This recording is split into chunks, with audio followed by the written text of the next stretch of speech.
Ladies and gentlemen, in 9 days, Keefe D will be back in court to see if he makes bail involving the murder trial of Tupac Shakur. The question that everybody's asking is, will he make bail? Did he clear the hurdles that the judge set up in the last hearing? That's the question that everybody wants to know. But more importantly, let's get into some of this straight game. Life is like cards. It's not what you dealt, but how you play it.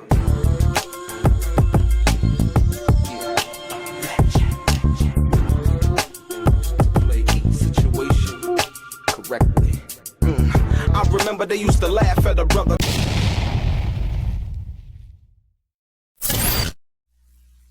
Welcome back, guys. Welcome back. It's your boy DELRAY, Richardson, platinum artist, platinum songwriter, Straight Game TV. Thank you for tuning in. I appreciate your time. Do me a favor, click on what appears to be that little bell notification. Also, subscribe to the channel. Do me a favor also, if you would like to be one of the first people notified when I drop some of the straight game, please do me a favor and click on what appears to be that little bell notification right below this video. I'm going to get right into it. Ladies and gentlemen, we saw what happened in the last hearing involving the murder trial, or the beginning of the murder trial of Tupac Shakur involving Keefe D. We saw Keefe D lash out at what would be considered evidence in some little brown box that Keefe alleged came from Greg Kading. We also saw Keefe D's lawyer put up a great argument, and so much so that they gave Keefe D 5 days to come up with a solution as to the bail money, as to the legitimacy of it, and the source, the true source of the bail money. And what we're going to see, hopefully, is that Keefe D has accomplished those goals, and so that he could be let out on bail, and hopefully be able to mount a formidable defense other than what we saw so far. Because what we saw so far is, I would definitely say, from the observation, from the optics of it, is not a great defense, if you will. And so with that being said, when we talk about getting out on bail, I mean, the next hearing, and so here it is right here. So Keefe D 61, the bail amount we know is $750,000. You see, the next hearing is on August 20th at 9 a.m. And so with that being said, I'd like to talk about a few things, if you will. Like I said before, I feel like for Keefe D to have any kind of, because what his lawyer said, let's be clear, what his lawyer said, that Keefe D would not be speaking at trial.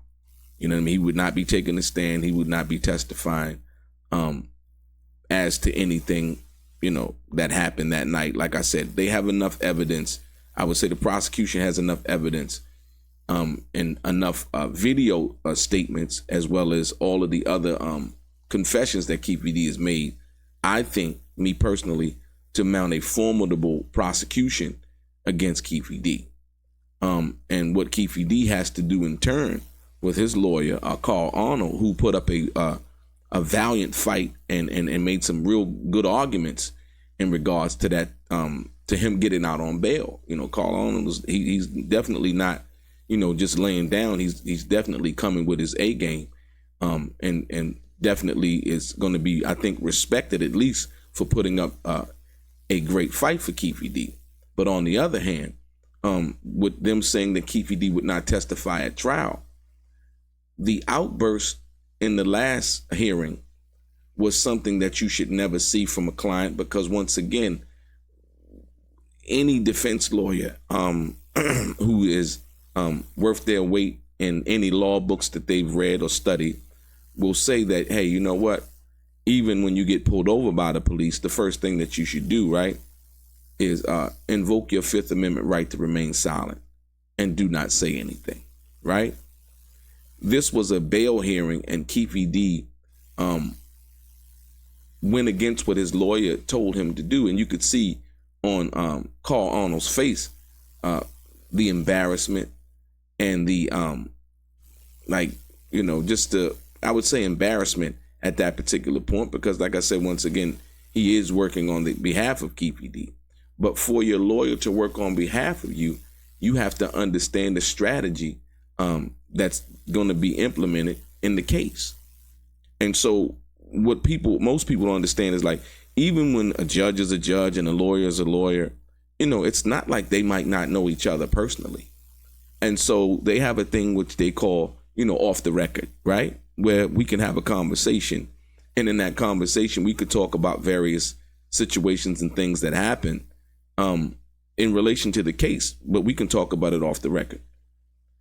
One has to be very careful about that in Keefe and making outbursts and things like that. You always want to come off as respectful to the judge, to the court. And in that situation, he didn't do that. And so hopefully in this next case, this next hearing coming up, Keefe will be able to exercise some restraint.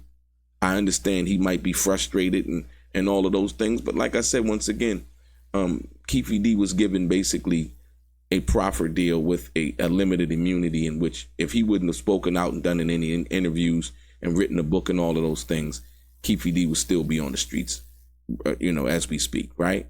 But he chose to go the other route. He chose to say, hey, you know what? Greg Kading's making money.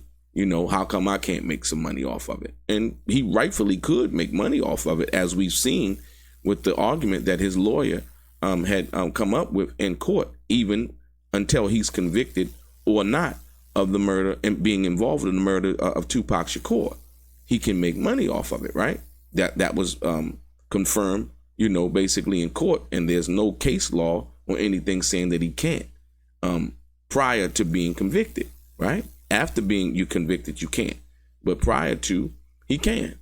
So now, even when he was out, he could make money. But what I don't think he understood is that the agreement that he had signed, basically saying that, hey, you know what you tell us here in this proffer agreement, you can't go back out and say that in public, or you can be charged for it.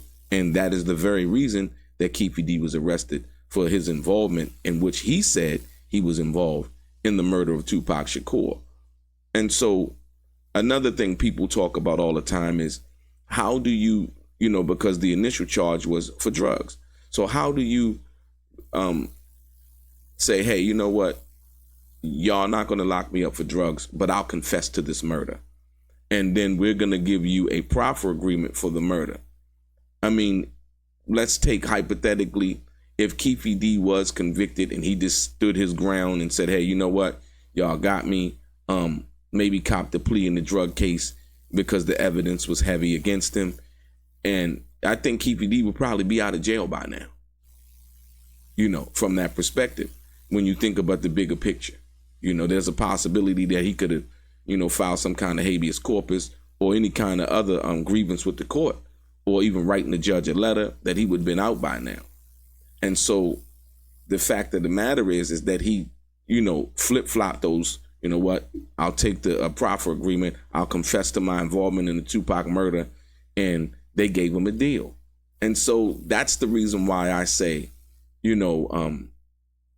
Keefe from that perspective has nobody to blame but himself, because he was given two different opportunities to be able to make himself whole. He was with his family, and all of those things. So now, here we are. August 20th. Will Keefe make bail, or will the judge find some other way to deny him bail, or will he have cleared the hurdles that the judge needed him to clear?